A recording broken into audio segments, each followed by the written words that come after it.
Hello everyone and welcome back to our channel. My name is Colleen and today I am working on cinnamon buns. It's a nice afternoon treat on a holiday weekend or any Sunday or Saturday. So I thought I would give this a go. I have been making them quite frequently lately, so it's there's not a lot to it, especially if you have a bread machine. But I will explain all of that when we come back in just a moment.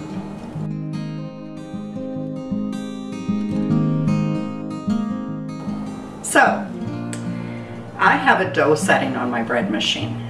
This dough is definitely not hard to make if you were to make it by hand. It's quite simple. It is a sweeter dough, which you want for something like a cinnamon bun. And it contains melted butter and eggs and yeast and flour and salt. And I think that's about it. You can definitely check out the recipe in the link below and tell me what you think. I put all of those ingredients in my bread machine and I have a dough setting and I just set it on for cycle 8 and it does all the hard work for me. But you can definitely just do it by hand if you don't have a bread machine. I do find that I tend to do more doughs and pizza dough and even bread. I make it in the machine, but from there I take it out of the machine when it beeps before it starts to cook. So just on the dough cycle it'll beep when it's done, and then I put it into a pan, and a loaf pan, and I prepare it for the oven to bake that way. Because I don't necessarily like the way that the dough is cooked in the machine, but I do love the fact that it takes all the work out of it. So I'm just going to grab my rolling pin and work this dough out, and I will be right back.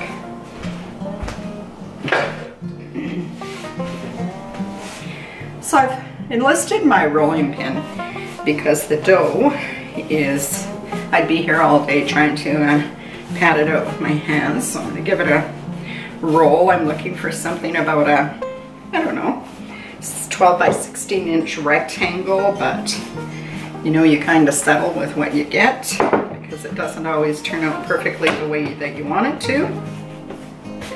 I think I have really come to appreciate this recipe a lot. Wish I could even tell you where I got it from, but I can't. It's down on one of my old cookbooks by hand. I didn't write who I took the recipe from, which is kind of odd. I usually do. So I'm just gonna move you so that you have a better view of what I'm up to next.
Now in this cup, I have 1/3 of a cup of melted butter, and I'm just going to brush it all over the dough because we need this to make that ooey gooey cinnamony, oh my goodness, mixture that's in the middle of these delicious rolls. That's just 1/3 of a cup of butter that's been melted. I just melted it in the microwave. And in this bowl, I have 1 cup of lightly packed brown sugar and 2.5 tablespoons, yes, that's tablespoons, of cinnamon. And I am just going to sprinkle this all around. It does make quite a heavy layer, and you would think that it would be too much, but I promise it's not. There. What do you think? I think that looks pretty good. Pretty even. And I'm going to roll this to put into probably about 12 pieces. And if I have enough pieces, I'm going to can a couple of jars just because it makes it really nice for my husband's lunch to be able to take them like that. If I don't have enough, then I won't be doing that, but we'll see how it goes.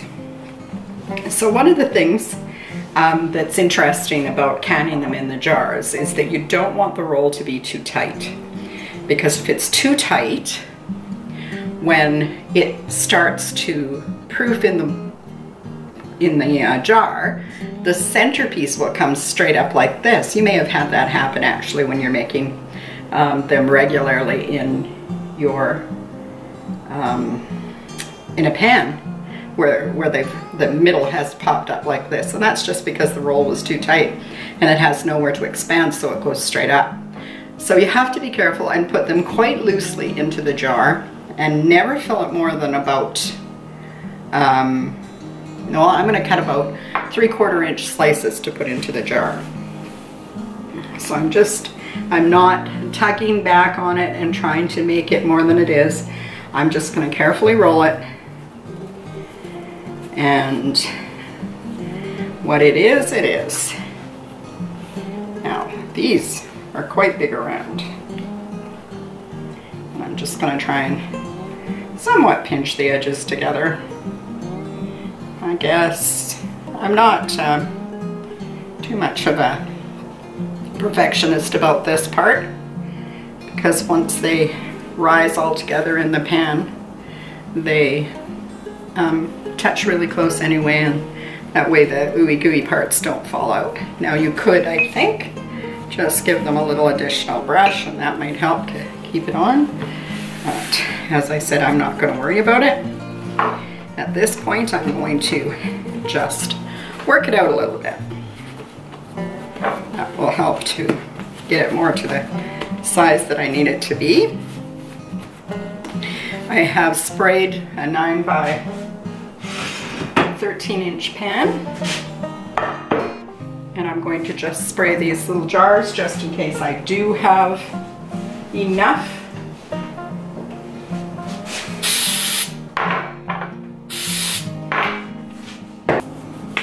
So I hope everybody's weekend's been going well. I am going to guesstimate what the middle is, and I'm going to cut it at that point, and then I'm going to, maybe I'll take my pieces off for the jars. So I'm going to take this and put it in the jar, and then I'm going to flatten it down like so. Did you see what I did there? I just used my fingers and I flattened it into the jar. Just like that. I'm going to do 2 of those. And like I said, they're about 3/4 of an inch. So I'm just going to do that again. plop it into the bottom of the jar. I'm just flattening it out with my finger so that it fills the jar without compacting it in there too much. And now I'll carry on and go to work on filling this pan.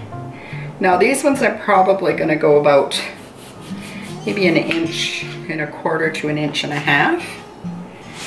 And let's see how many we get out of there. These do rise quite nicely, so there. That's a good start, I would say. This is a great and quick, if you're using the bread maker, it goes quite quickly to have, you know, something if you've been warned that you have friends coming over or you're going to play a bit of cards. I mean, who does that anymore? Do you guys entertain that way, where you just invite friends over and you have maybe share some sort of a light lunch or some sort of a sweet of some sort, like a sticky bun like these, or maybe a coffee cake or homemade donuts. I'm really, it always pleases me to be able to create something to share with my friends that they may themselves not make, and it just seems to make it extra special.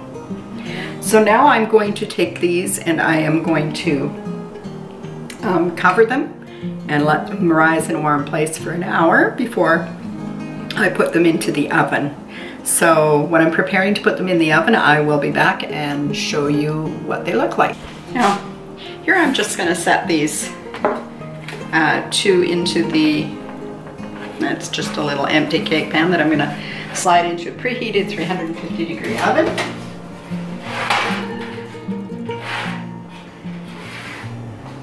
And then I'm going to put the proofed up tray in as well.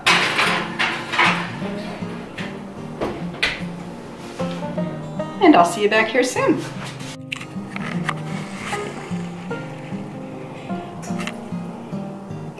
I've just taken these little jars out of the oven and I'm going to wipe the rim really good because I sprayed it with baking spray, and then I am going to put on the seal and the ring as I have with this one right here.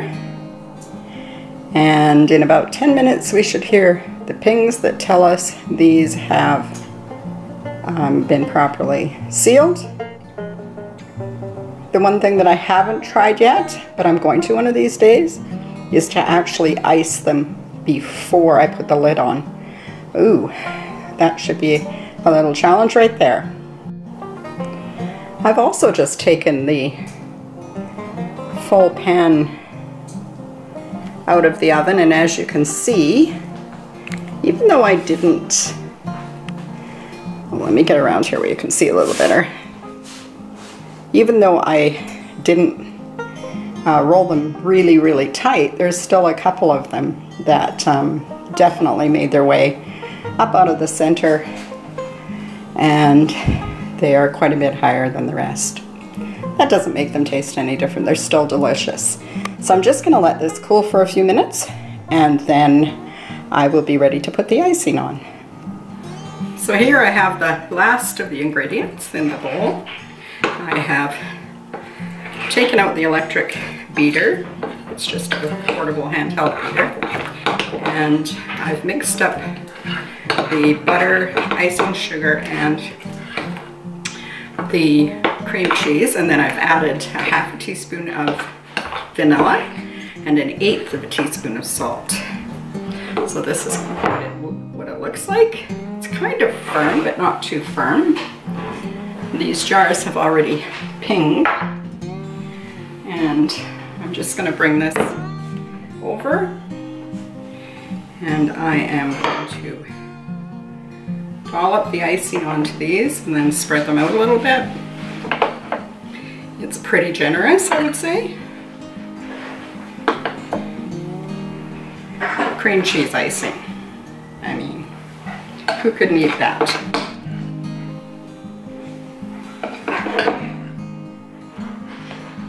I usually try to do this when the rolls were a little warmer so that it melts more into them. But for today, this will have to work. I'm just going to use my offset, but you could use anything. And just give it a push around so that you're covering everything in the pan.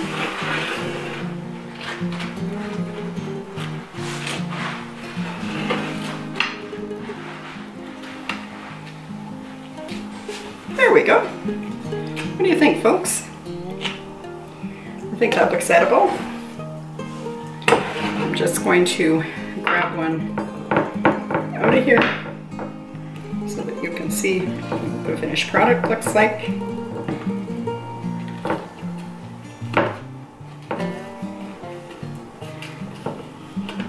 Ooh. And, well, it was a bit of a fail, but there we go. And I definitely think this looks good enough to eat, so we're going to give it a try here right away. Take care, folks, and I hope that if you enjoyed this video, that you will like and subscribe and share with your friends. And I will see you again on the next one. Take care. Bye-bye.